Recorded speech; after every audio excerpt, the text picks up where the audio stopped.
Chegamos ao terceiro vídeo sobre essa série de reforço estrutural e nesse vídeo eu vou falar com você o que é que nós entendemos que faz parte de um projeto de reforço estrutural. Seja muito bem-vindo, meu nome é Max de Lisboa e minha missão aqui na internet é fazer de uma engenharia um pouco mais humana.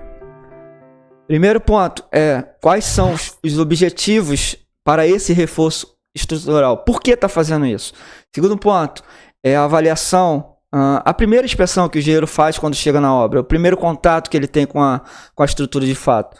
Terceiro, a seleção das técnicas, o que é possível executar financeiramente e tecnicamente, o que dá para fazer.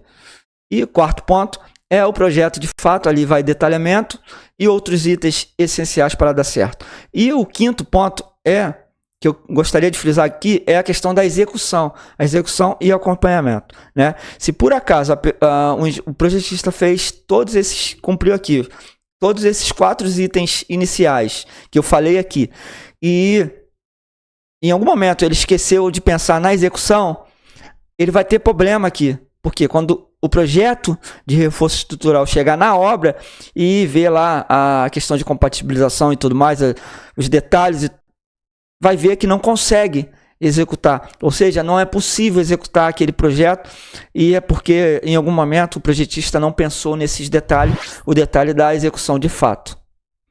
Isso deve estar muito bem alinhado, porque no momento que o projeto chegar no destino final para a execução e começar a ser feito os levantamentos dos preços para a execução de fato, não haja um susto, né?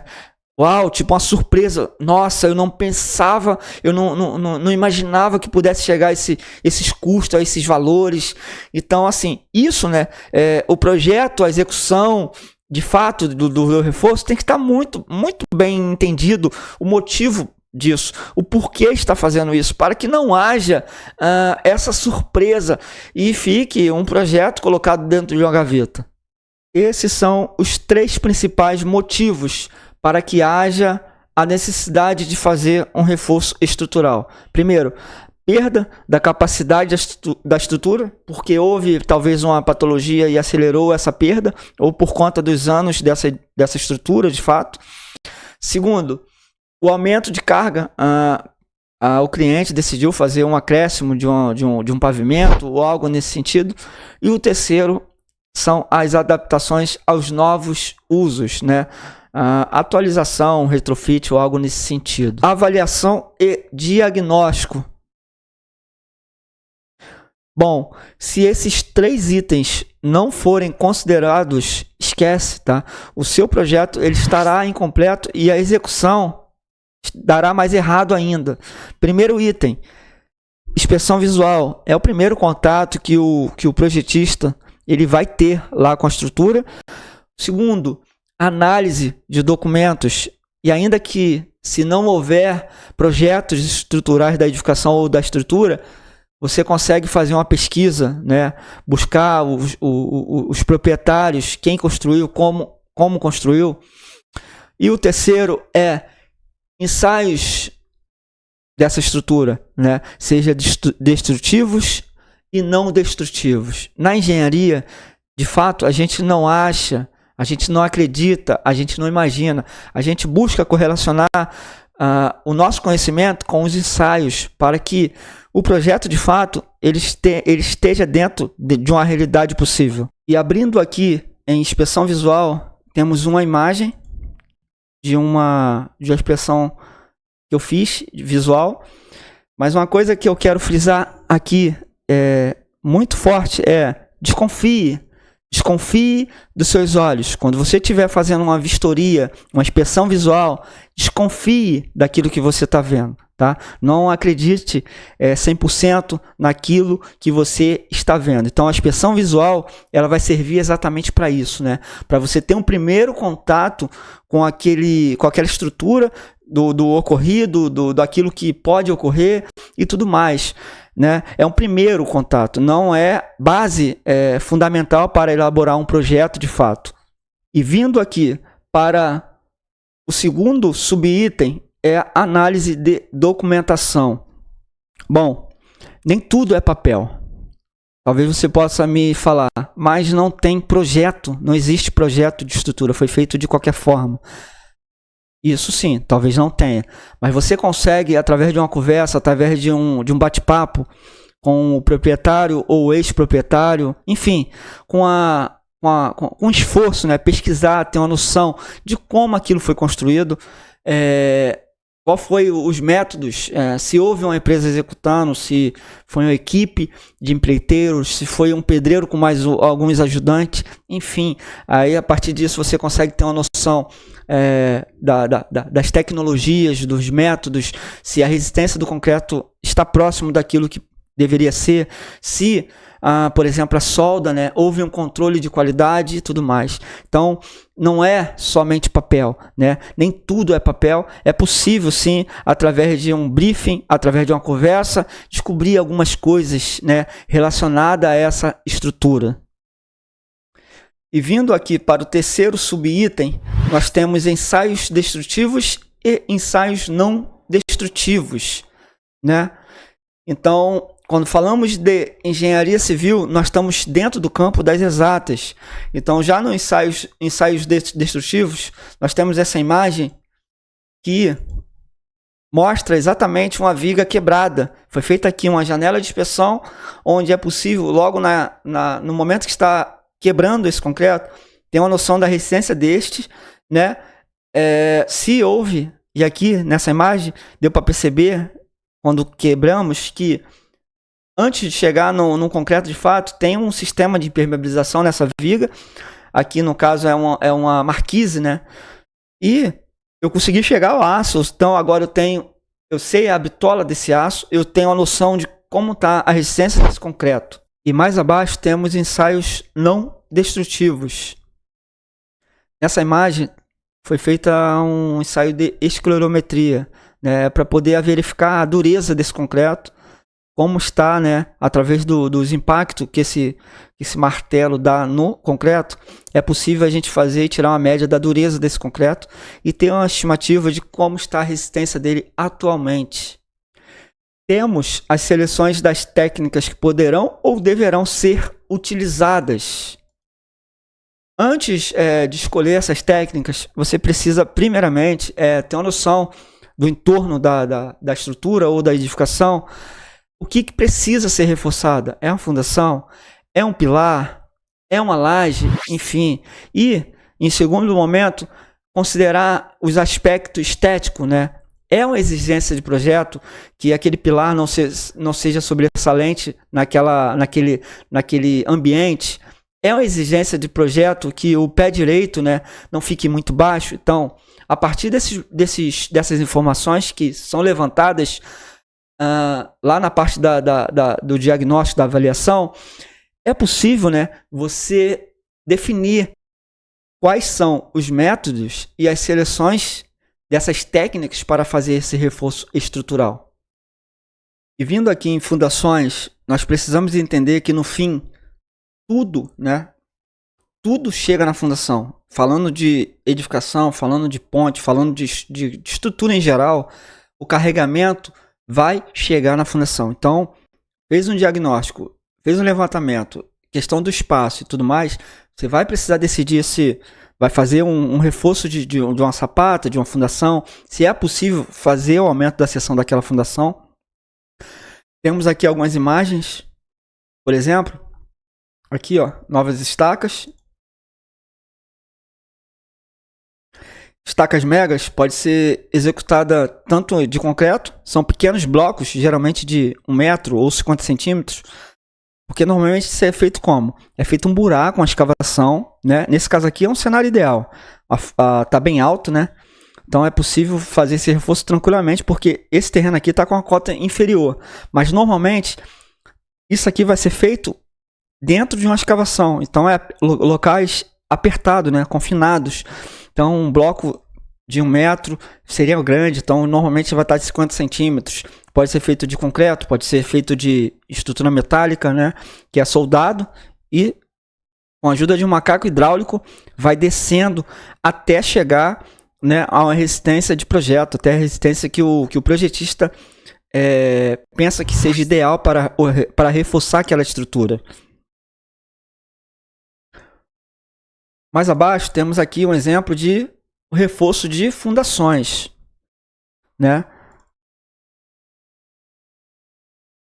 Aqui temos os pilares, o pilar que chega na fundação, dá para ver aqui a fundação e o aumento de seção que está sendo feito aqui em volta dela. Olha toda essa estrutura, né? Em alguns casos é possível fazer isso, dependendo do ponto que essa fundação está localizada.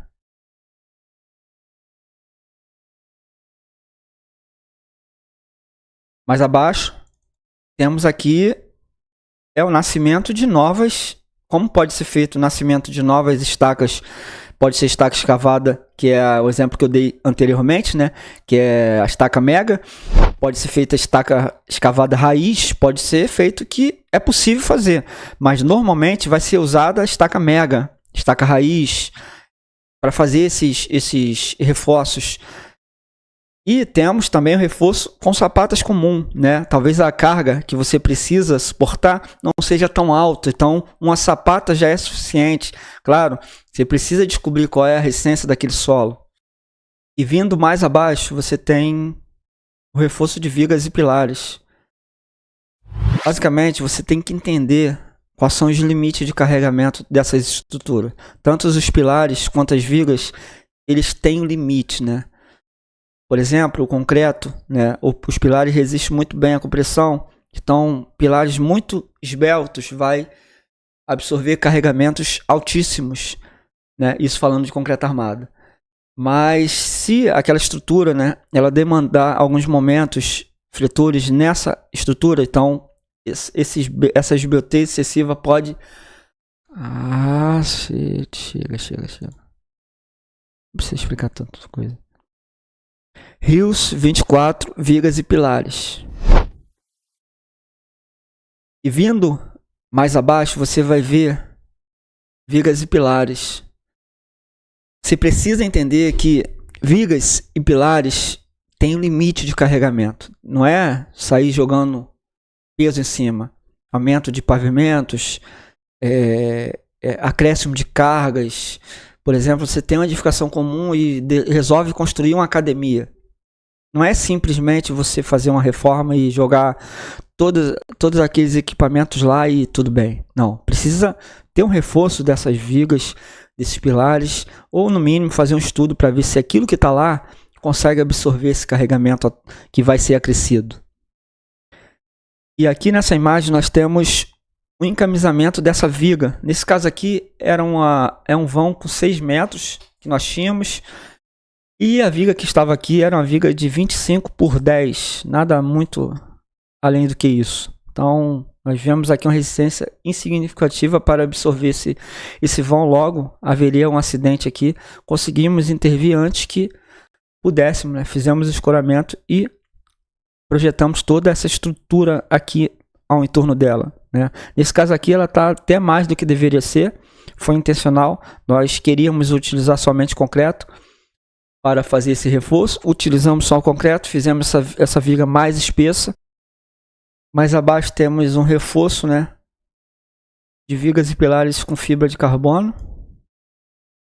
Tá vendo? Aplicação. É como se fosse uma película, né, que é adicionado na estrutura. Claro, é feito todo um tratamento para poder dar um reforço. E aí você não precisa ter aumento de seção. É muito eficaz, porém tem um custo elevado. Mais acima temos aqui essa chapa, né, que ela é adicionada na estrutura. Por exemplo, temos uma viga aqui e foi adicionada essa chapa. Observa que temos aqui uns parafusos que faz a ancoragem dessa chapa na viga existente. Interessante, né? Também é possível fazer isso.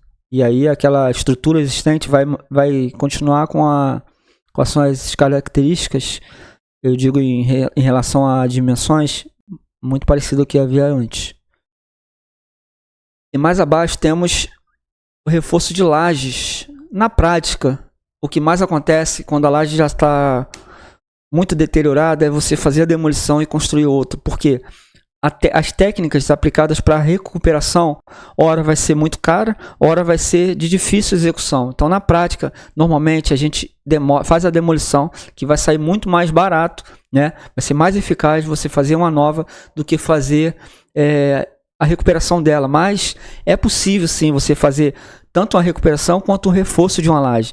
Nesse caso aqui, é um trecho pequeno, fizemos a substituição de armaduras, toda a cariação aqui, ó. Substituiu a armadura e fez o fechamento com grout.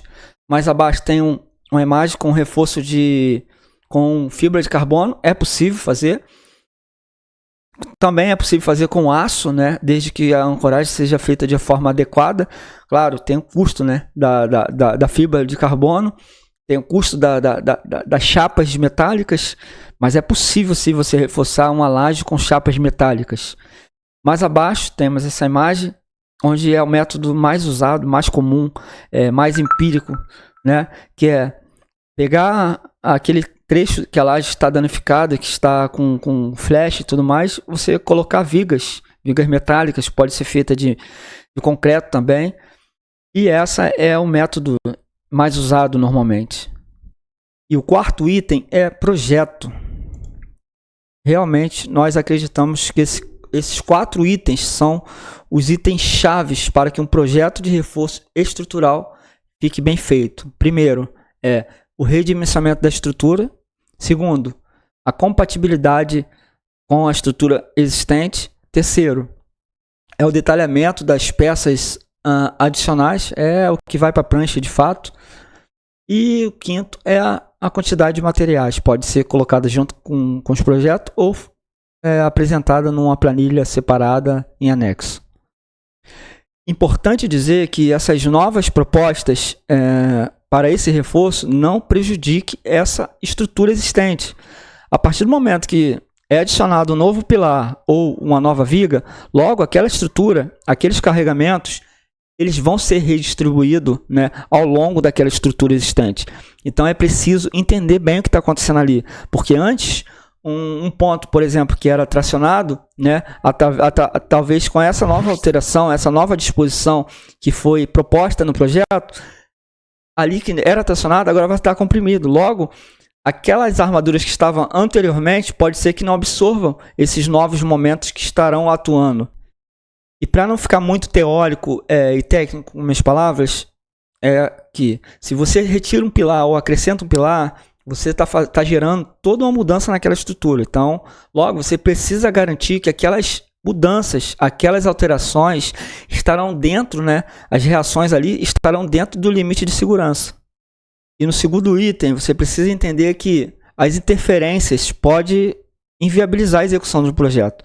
Por exemplo, você quer reforçar uma fundação e você projetou que precisa fazer um aumento de seção. E na hora que vai fazer o aumento de seção, há uma outra fundação próxima ali que te não permite fazer isso. Logo, você vai ter que modificar aquilo lá, vai ter que adotar talvez uma broca, uma estaca, e os custos, logo, né, a partir dessa mudança, eles se modificam também. Então, isso, dependendo dessas variações, dependendo dessas mudanças, pode sim viabilizar o projeto, não pela questão técnica, mas pela questão financeira, né? Afinal, qual é o valor que o cliente está disposto a gastar ali naquele reforço? E o terceiro subitem é o que vai para a obra, é o detalhamento, é o projeto, é a prancha, né, que está ali. O projeto precisa estar muito bem detalhado para que o executor entenda o que está ali. Mas uma coisa muito comum, né, que a gente vê no dia a dia a gente chega para o executor, pergunta se ele sabe fazer a leitura do projeto e logo no início a gente vai perceber que ele não compreendeu bem ou não sabe mesmo ler o projeto através das perguntas que chegam até nós ou através dos erros que a gente vê nas armações. Então, ainda que seja redundante, aquilo que está posto lá nos projetos precisa estar bem claro para que a execução saia de acordo com o que foi projetado. E o quarto subitem é a lista de materiais, a quantidade de materiais, a tabela quantitativa de materiais. Enfim, eu recomendo que essa tabela, essa lista seja menos genérica possível. Por quê? Se essa tabela chega de uma forma genérica no projeto, seja em anexo ou dentro da prancha, isso vai gerar um retrabalho posteriormente. Ou seja, logo, você projetista vai receber ligação pedindo explicação sobre aquilo ali. E o quinto item vai falar sobre execução e acompanhamento, né? É necessário sim uma empresa especializada, vai que a viabilidade técnica não é possível contratar uma empresa, mas busque ao mínimo um profissional experiente que consiga atender a realização desse projeto. Se possível, contrate a empresa ou o profissional que faça o projeto e faça a execução também. É o mundo ideal, né?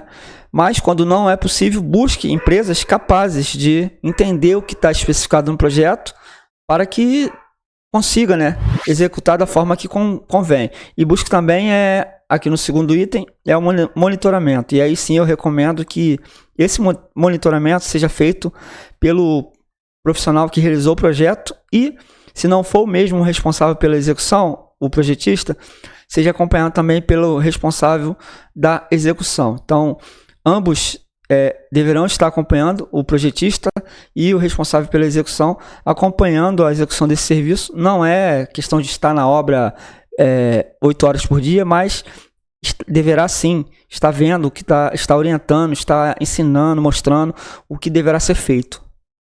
E no sexto item, vemos o que é importante. A gente deve considerar vários aspectos, né, várias questões, mas o mais importante de todo esse processo tem essa de melhor projeto, o melhor profissional. O mais importante é o projeto, aquele projeto que consegue, de fato, né, sair do papel, né? Você tem um projeto, está lá na prancha e você consegue realizá-lo, né? Então, às vezes a vaidade é deixada um pouco de lado e você consegue, né, dentro de uma coerência técnica e financeira, realizar aquele projeto, tá?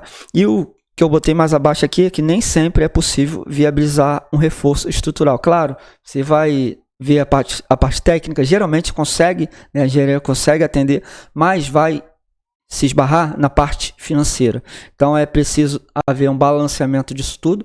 Um profissional que entenda da área vai conseguir orientar com relação a isso, a você que é projetista, ou até mesmo você que é um cliente, que é um parceiro da construção civil.